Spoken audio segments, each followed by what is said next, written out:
Meanwhile, Raymond Chandler's Marlowe was introduced in the 1939 novel The Big Sleep and was first heard on radio in the summer of 1947 with big screen actor Van Heffels in the role. Defensive Player of the Year John Henson on the floor. Let's turn it into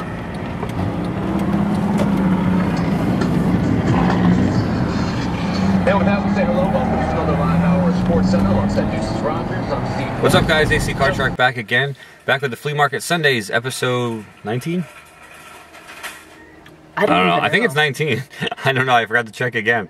Yeah, but back with Flea Market Sundays, it looks like we just pulled into Quakertown, and it looks like we're having a little bit better luck today. There's a lot more booths out here, and we're going to take a look around and see what we can find. So I'm going to bring the camera with me and show you guys around for a little bit. It looks like the first decent weekend of the season. So we'll see how it goes. I'll show you around.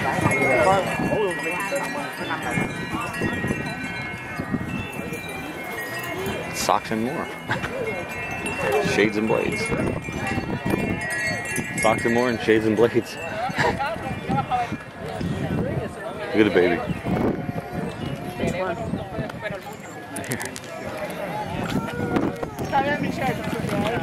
It's windy.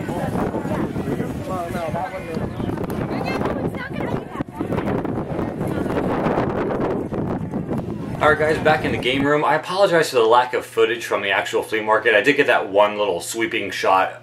I just basically was trying to show you that it was actually full. Like, not full like it is in the summer, but like it was like the most full I've seen it since last year. And I was really excited. So like I took that. I came across a jackpot of video game vendors, a jackpot of games that I bought, and I was just so excited that I found so many vendors that I totally forgot to take footage of the actual vendors because I was just flipping through, just looking through games. I was in my heaven. So like, I apologize for the lack of footage of the actual game booths, but I got 3 bags full of stuff here, guys, and I got some really good deals. So I'll try to run through this real quick. Try not to make it too long. I ended up buying from 3 different vendors. The first guy, and by the way, everything I bought, with the exception of 2 games, is all NES and all games I didn't have yet. So like, I literally hit a jackpot today. I was just really stoked.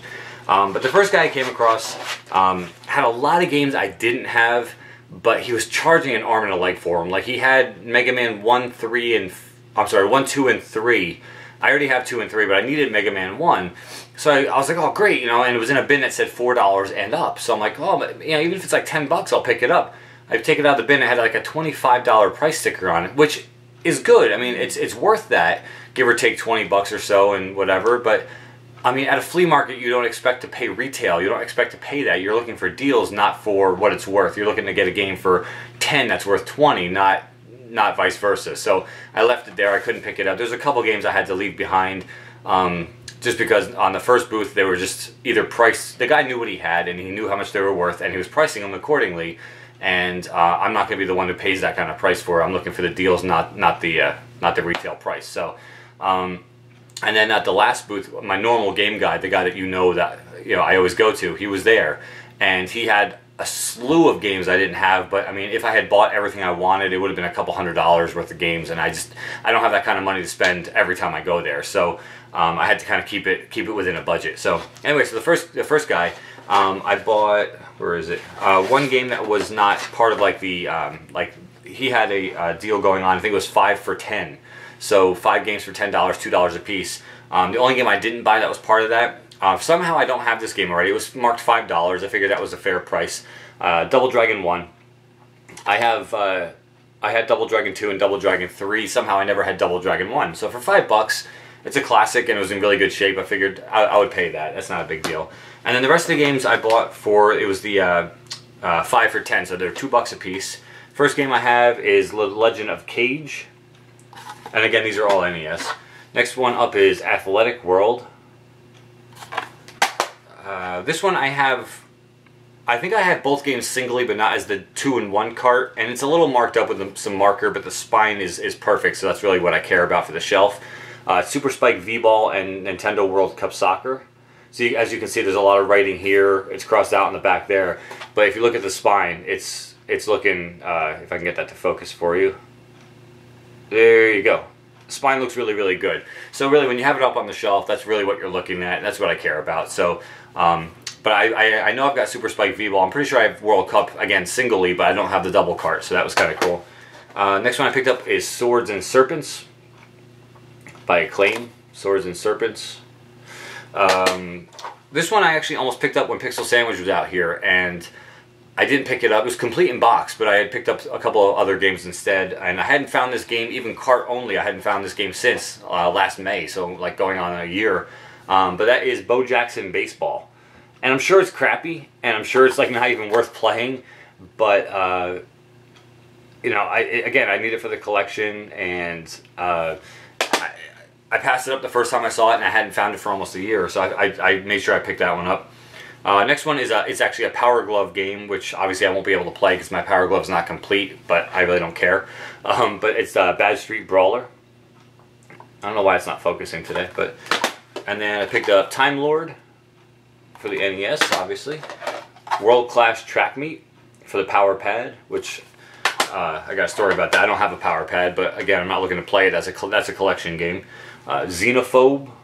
Kudos to Mindy for finding this one. I thought I had it already, and I don't know if I've ever told you, but I have an app on my iPhone, and it is an NES Collector's app. And so literally when you get a game, like today I'm going to have to go through and add these, you just check it off that you have it, it takes it away, and then it lets you know what you have left to find for the collection.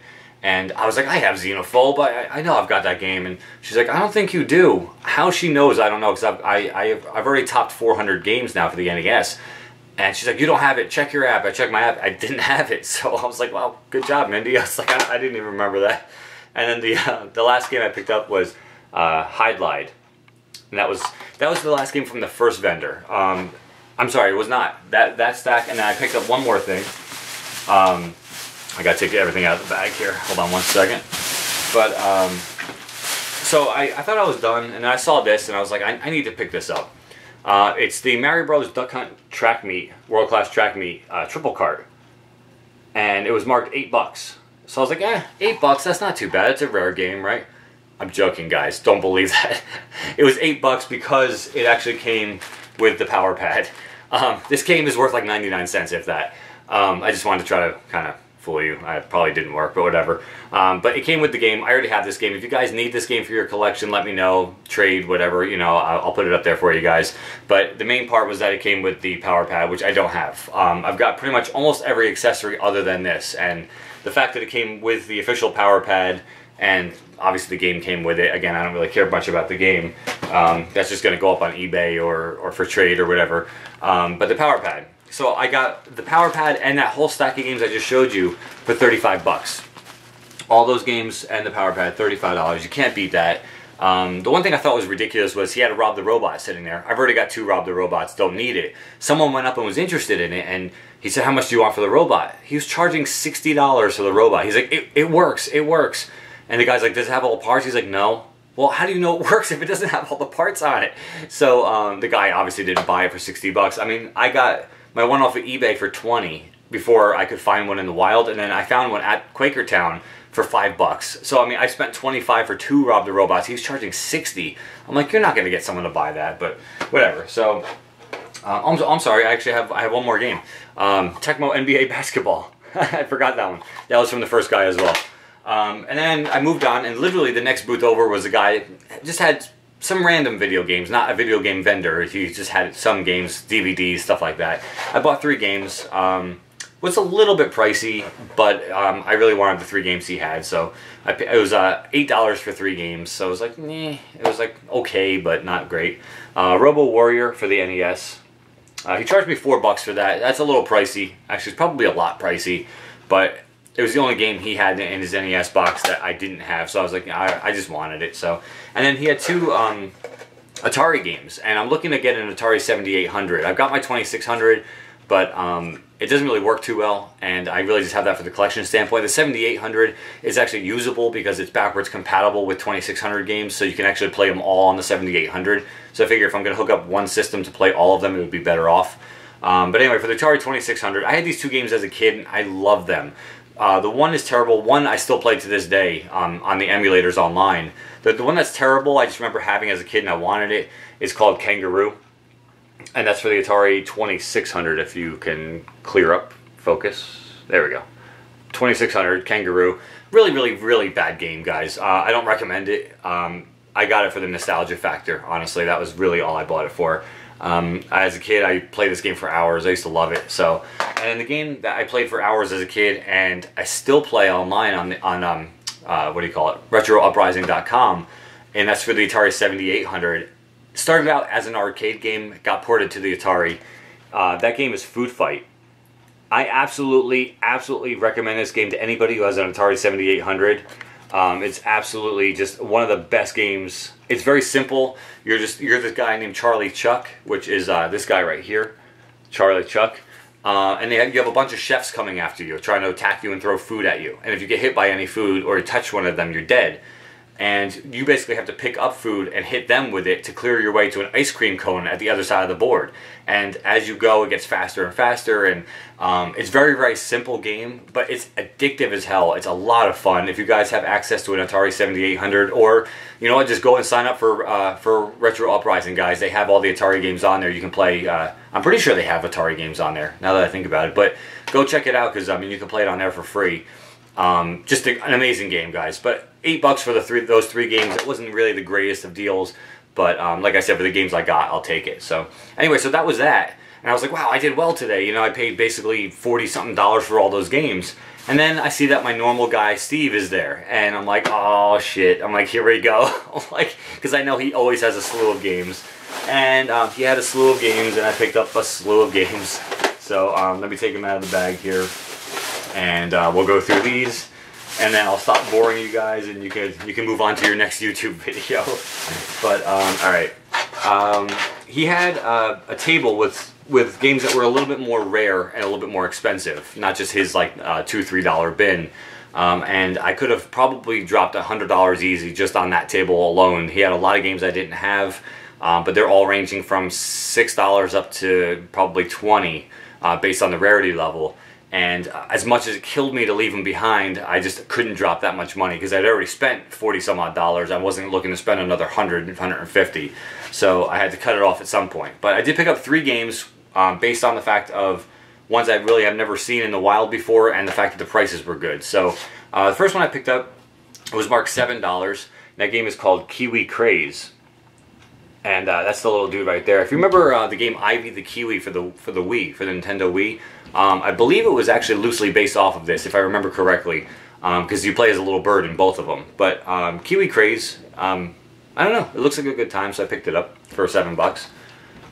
The second game I picked up was marked $6, and that game is called Trog. Looks like a fun time to me. And the spine, they're all in really, really good condition. So Trog for the NES. And then the last one, I think it looks like an amazing time. I've never played any of these 3 before, and I picked this one up based on the fact that it was $7. I tried to pick up the cheaper ones that I didn't have. It just looks awesome. It's probably crap. Knowing me, I pick them up like, oh, this looks great, and it's not. But it's called Digger T Rock, and it's the Legend of the Lost City, made by Milton Bradley, actually. So that doesn't give me too much hope. But Digger T Rock, and no, I mean, for the price, it's a little bit more rare. I've never seen either or any of these 3 games in the wild, so I figured I'd pick them up. And yeah, why not? And then I moved on to his like the bin where like all the common games, as so to speak.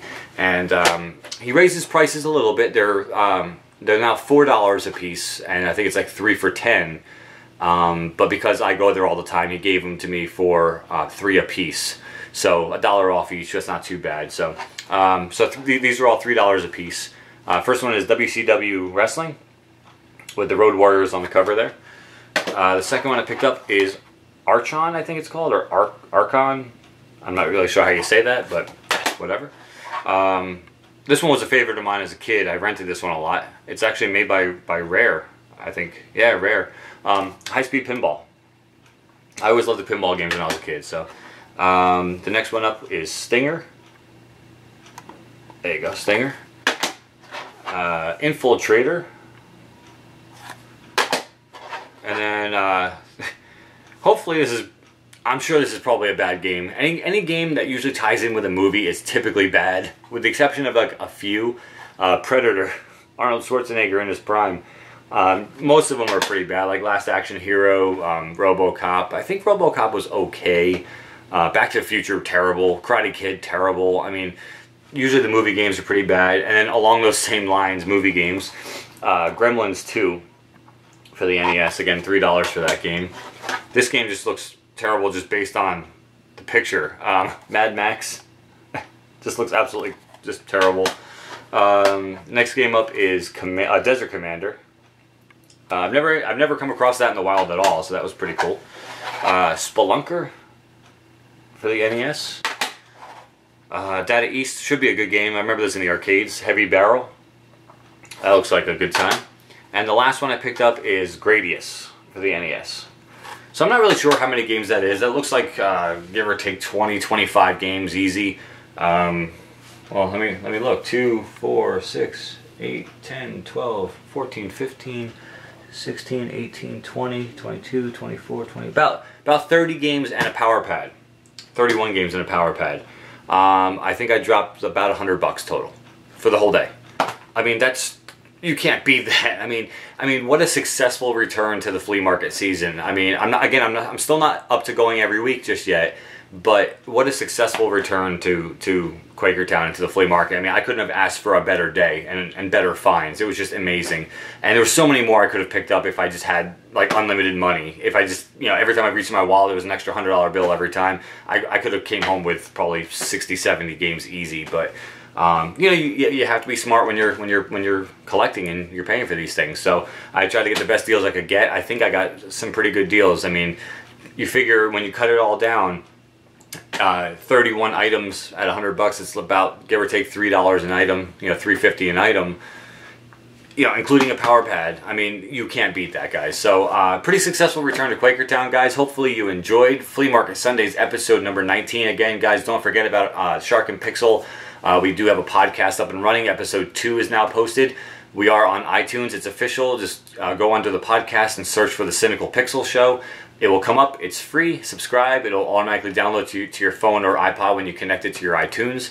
Facebook, just go to facebook.com and in the search block, just type in the Cynical Pixel Show. Click the like button. We post our episodes up there. If you don't want to have to go through iTunes and subscribe, you can just listen to it straight through the Facebook.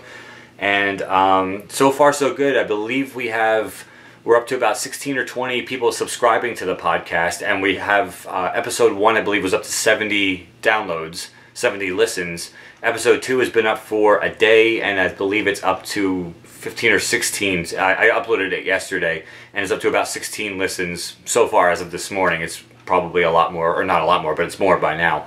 So so far so good. It's going well, and if you guys want to be on the show, drop a line on our Facebook, and we're gonna start taking like guests on the show. Maybe a couple at 10 minutes at a time, or maybe just one for the entire time, or who knows. But we're going to start making it interactive on the air, and we're going to start doing. The dryer just went off. We're going to start doing question and answers, which you can leave. I have a post on our Facebook for the questions and answers. So guys, get in there, start interacting. We're going to be recording. Today is Sunday, Flea Market Sunday, so I believe tomorrow we're probably going to be recording episode 3. So get those questions in for episode 3, guys. That's about it. I'm sorry this was so long-winded and so long, guys, but a lot to cover. So, like I said, successful flea market day. Stay tuned, guys. I'm going to have probably a trade video coming up. I found a whole box full of games and accessories and stuff that I either don't need or have duplicates of that I'm going to be looking to either sell or trade. So stay tuned for that video. Maybe in the next week or 2 I should have that posted.